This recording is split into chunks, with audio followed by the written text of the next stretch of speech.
মুসলমানের দেশ এটা বাংলাদেশ। এই দেশে জিয়াউর রহমান এই বাঙালি থেকে বাংলাদেশি বানিয়ে দিয়ে গিয়েছিল। এই দেশে জিয়াউর রহমান এই এই জয় শ্রীরাম আর জয় বাংলার থেকে জিন্দাবাদ বানিয়ে দিয়ে গিয়েছিল। বাংলাদেশ জিন্দাবাদ। আমরা পাকিস্তান জিন্দাবাদ থেকে বেরিয়ে এসেছি, কিন্তু আমরা পাকিস্তানের সাথে, আমরা পাকিস্তানও মুসলমান, আমরাও মুসলমান। তাদের জিন্দাবাদ, আমাদেরও জিন্দাবাদ। দেশ আলাদা হইতে পারে না, আমার ধর্ম আলাদা হয়ে যায়নি। পাকিস্তানের মুসলমানরা আমাদেরকে কতটুকু মহব্বত করে, কতটুকু ভালোবাসে, ইউটিউবে যায়। বাংলাদেশের অনেক ব্লগার দেখলাম পাকিস্তানে গিয়েছে গেল 1 বছরে। তাদের ভিডিওগুলো দেখেন। পাকিস্তানের একটা মানুষ যখন শুনে আপনি বাংলাদেশ থেকে গিয়েছেন, জড়ায় ধরে, খাবারের বিল নেয় না, গাড়ির বিল নেয় না। ওইখানে যে পাঠাও, উবারের মতো আপনার রাইড শেয়ার মোটরসাইকেল আছে, মোটরসাইকেলে শুনছে যে সে বাংলাদেশ থেকে গিয়েছেন, ভাড়া নেয় নাই, দেখেন ইউটিউবে। আর সেই পাকিস্তানের মানুষের সাথে আমাদের দ্বন্দ্ব বাঁধিয়ে রাখা হয়েছে। আজকে বাংলাদেশের যদি ইন্ডিয়ার সাথে যুদ্ধ বাঁধে, সবার আগে এই পাকিস্তান আপনার পাশে এসে দাঁড়াবে। ভাই ভুলা যান পাকিস্তান কি করবে না করবে, পাকিস্তানের সাথে আমার কি সম্পর্ক, সব ভুলা যান, আমার দরকার নেই। কিন্তু আপনি পাকিস্তানের সাথে এই সম্পর্কের এই যে কৃত্রিমভাবে তৈরি করে, এটার মাধ্যমে যখন আপনি ভারতের সাথে সম্পর্ক ভালো করার জন্য চেষ্টা চালাবেন, তখন আপনার এই দেশকে সারা জীবন, আপনার মৃত্যু পর্যন্ত এটাই গোলামি রাজ্য হিসাবে আপনি করে। আজকে আজাদি শুনলেও তাদের কষ্ট লাগে। আর ওটা আজাদি মানেটা কি?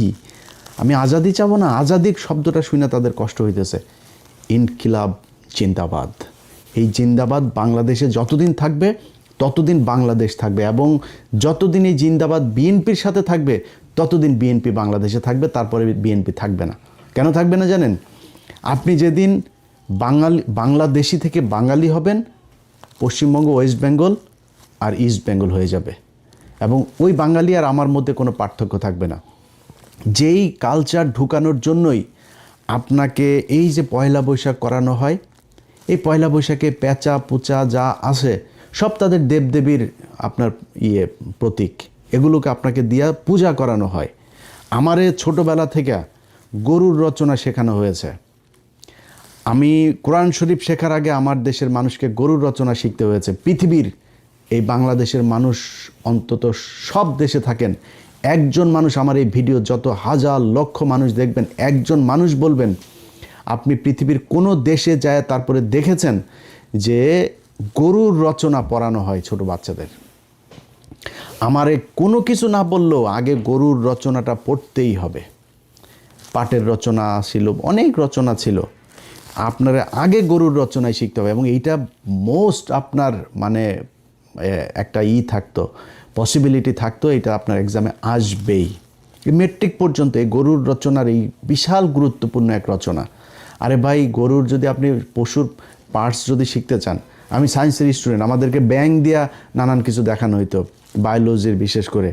তো আপনি যদি মানে যদি ওই কারণে পশুর সায়েন্সের কারণে যদি পশু শিখতে ব্যাঙ শিখেন, ব্যাঙের অঙ্গ প্রত্যঙ্গ কী কোথায়, তো গরু কোত্থেকে আসলো, এইটা আপনার মাথায় নিতে হবে যে আমাদেরকে সূক্ষ্মভাবে এইভাবে এই পূজা করানোর জন্য এগুলো করা হয়েছে। এবং বিএনপি যদি মনে করে আজকে তারা এই যে জামাত, আওয়ামী লীগের বিভিন্ন জায়গায় অফিস টফিস খুলে দিচ্ছে, তারা যদি মনে করে জামাতের চাইতে বেটার অপোজিশন হচ্ছে গিয়ে আওয়ামী লীগ, তারা তাদেরকে নিয়ে আসতে পারে। এবং এইভাবেই যদি বিএনপি নিজেদেরকে বাংলাদেশি থেকে বাঙালি, জিন্দাবাদ থেকে জয় বাংলায় নিয়ে যাইতে চায়, তাইলে বাংলাদেশে বিএনপি বলে কোনো দল দরকার হবে না। মানে একই জায়গার মধ্যে আপনি দুইটা একই same product, same quality, same দাম, দুইটা দোকান যদি থাকে, তো কেউ দুই দোকানে যাবে নাকি? একটাতেই যাবে। আমার একটা আছে, ওইটাতে যাওয়া দরকার, নতুন আরেকটা দোকান দরকার কি? আওয়ামী লীগ তো জয় বাংলার জন্য আছে, আওয়ামী লীগ জয় শ্রীরামের জন্য আছে, আওয়ামী লীগ এই বাঙালির জন্য আছে, আপনার দরকার নাই তো। এখন আপনি যদি মনে করেন এখন একটু পজিশন ভালো না, আপনি মনে করছেন এই চারিদিকে সব আপনার প্রশাসন, আপনার মিডিয়া, আপনার ইন্ডিয়া, আপনার সব হামারা, এটা যে মনে করেন না, এই দিন থাকবে না আপনার।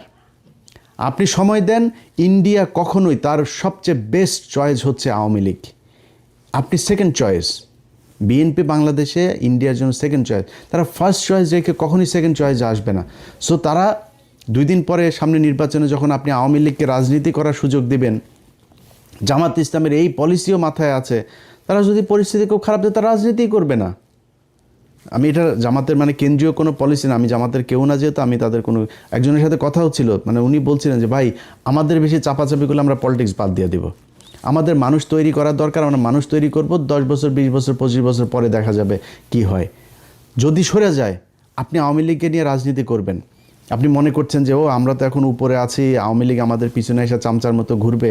শোনেন ভাই, সরাসরি একটা কথা বলি, একটা এলাকায় 2 শ্রেণীর বাটপার আছে, একটা দুর্নীতিবাজ বাটপার, এই চোর সেচ্চোর আছে দুইটা, একটা আওয়ামী লীগের আর একটা বিএনপির চোর সেচ্চোর বাটপার এগুলো সব এদের মানে দুর্নীতি করে এই চুরি করেই তাদের চলার ইচ্ছা, এই জন্যই তারা রাজনীতি করে, রাগ ঢাক রাখার কিছু নাই।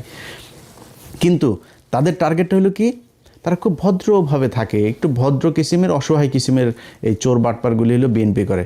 আর আওয়ামী লীগেরগুলো হলো দুর্ধর্ষ, তারা খুব ক্রুয়েল হয়, খুব হিংস্র হয়, এই টাইপের চোর বাটপারগুলো আওয়ামী লীগ করে। আপনি তারে প্যারালালি চলতে দিবেন আর আপনার পিছনে সে চলবে, এই ক্ষমতা আপনারও নাই, এই মিডিয়াও সেদিন থাকবে না আপনার পক্ষে, এই ইন্ডিয়াও থাকবে না, প্রশাসনও থাকবে না। সো খুব কেয়ারফুলি আপনাকে আওয়ামী লীগকে হ্যান্ডেল করতে হবে। এখন এই কারণে বললাম যে যেদিন বিএনপি জিন্দাবাদ থেকে বের হয়ে যেতে চাবে, যেদিন বাঙালি হয়ে যেতে চাবে, সেদিন বাংলাদেশে বিএনপির আর দরকার হবে না, ওই দিন মানুষ আওয়ামী লীগই বেটার হবে। এবং আওয়ামী লীগ সেটা কেমনে করতে হয় এটা খুব ভালো করে জানে, পোড়ায়া জ্বালায়া কী করা লাগে সব কিছু জানে তারা। সো ভাই, যেই জন্য এত কিছু বললাম, যে এই যে 71-এর ভাষা আন্দোলন আর এই যে 71-এর মুক্তিযুদ্ধ আর 21-এর ভাষা আন্দোলন, এগুলো আপনার মাথার মধ্যে এত মিথ্যা, এত ইতিহাস বিকৃত করে আপনাকে ঢুকানো হয়েছে। এটা ঢুকায়ে পাকিস্তানের সাথে বিরোধ তৈরি করা আর ভারতের সাথে বন্ধুত্ব তৈরি করে তারপর আপনাকে সেটা মারার জন্য এগুলো করা হয়। অতএব এই যে এখন নতুন সরকার এসে, হাফিজ ভাই একজন মুক্তিযোদ্ধা, হাফিজ ভাইয়ের কাছে অনুরোধ থাকবে, আমরা জানতে চাই যে কতজন মানুষ আসলে পাকিস্তান আমলে সেই যুদ্ধের সময় রেপ হয়েছিল, কতজন মারা গিয়েছিল, কতজন মুক্তিযোদ্ধা ছিল, কতজন রাজাকার ছিল, রাজাকার কারা ছিল, 14ই ডিসেম্বর কারা এই মানুষগুলোকে মেরেছে, বাংলাদেশ স্বাধীন হওয়ার পরে 30শে জানুয়ারি 1972 জহির রায়হানকে কারা গুম করেছিল, এগুলো আমরা জানতে চাই। এটা জানলে বুঝে যাবেন যে এই বাংলাদেশের সাথে পাকিস্তানের সাথে পূর্ব পাকিস্তান আর পশ্চিম পাকিস্তান দুইটার সাথে এই গ্যাঞ্জাম বাঁধানোর জন্য ভারত কি চাল চেলেছিল খুব ভালো করে। আর এই যে আপনার মানুষজন ইতিহাস এগুলো বলে না যায় না শুই না, ভাই আপনার কাছে অনুরোধ একটু শুই নেন, নিজের প্রশ্ন করেন যে যদি অনেকে বলে যে 30,000 মানুষ বা 3 লাখ মানুষ মারা গিয়েছিল, ভাই 3 লাখ মানুষ যদি মারা যায় থাকে, তারপরে আপনার গ্রামে অন্তত 5 জন মানুষ মারা যাওয়ার কথা। আপনি আমার দেন তো 3 লাখ মানুষ কোথায় পাকিস্তানিরা মেরেছে, কোন বাংলাদেশিকে পাকিস্তানিরা, কোন মুসলমানকে পাকিস্তানি মিলিটারি মেরেছে, একটাও দেখাইতে পারবেন না। খুব রেয়ার কেস, যে কেসগুলো সেগুলো সব মিলিয়ে যদি আমার মনে হয় খুব বেশি, যেটা শেখ মুজিব যেই কমিশন গঠন করেছিল 7,000-8,000 মানুষ পেয়েছিল। একটা যুদ্ধ, দেশ স্বাধীন হয়ে যাওয়ার যুদ্ধের মধ্যে এটা খুবই স্বাভাবিক একটা ব্যাপার। আমরা চাই না একজনও মারা যাক, একজনও রেপ হোক, আমরা চাই না, কিন্তু আমরা হিসাবটা জানতে চাই। আমরা চাই একজন মুক্তিযোদ্ধা 20,000 বেতন পায়, 20,000 না, তার ভাতা তার 20 লাখ দেয়া হোক, যদি আসলেই সে মুক্তিযোদ্ধা হয়ে থাকে। আসল মুক্তিযোদ্ধার সংখ্যাটাই আমরা জানি না। এটার নাম মুক্তিযোদ্ধার প্রেম, এটার নাম মুক্তিযুদ্ধ ভালোবাসা, কেউ করতে চায় না। কারণ কি, এইটা দিয়ে ইন্ডিয়া চায় আমাদেরকে এই যে 30 লাখ আর 2 লাখের এই গান শোনাইতে। আমরা এই গান আর শুনতে চাই না। ভাই, পাকিস্তানের সাথে বাংলাদেশ জীবনে এক হবে না, এক হওয়ার দরকারও নাই। বাট পাকিস্তান আমার মুসলমান ভাই, পাকিস্তানের সাথে আমার সম্পর্ক ভালো রাখা উচিত।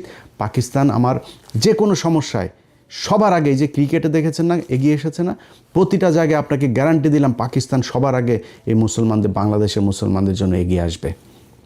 অতএব পাকিস্তানের সাথে আমার নিজের স্বার্থেই সম্পর্ক ভালো রাখতে হবে। পাকিস্তানের ভাই আমাদের দরকার না, আমার এমন কোনো ভাল নাই যে পাকিস্তান আমার কাছ থেকে নেবে। পাকিস্তানের নিউক্লিয়ার আছে, পাকিস্তানের অস্ত্র আছে, পাকিস্তান নিজে ফ্যান বানায়, মোটরসাইকেল বানায়, ইলেকট্রিক পণ্য বানায়, তার আন্তর্জাতিক মানের হসপিটাল সব আছে তার, সে আমার এখানে কেন আসবে? এই গ্যাঞ্জাম থেকে ভাই বের হয়ে আসতে হবে। আসলে যদি এই পাম শুনতে না চান, পাম শুনে যে চেতনা দেখান কোনো সমস্যা, চেতনা দেখায় না খায় মরবি, না চিকিৎসা পায় মরবি। যারা তোদের চেতনা দেয়, এই পলিটিশিয়ান কারোর ছেলে মেয়ের দেশেও থাকে না, দেশে পড়াশোনা করে না, ওরা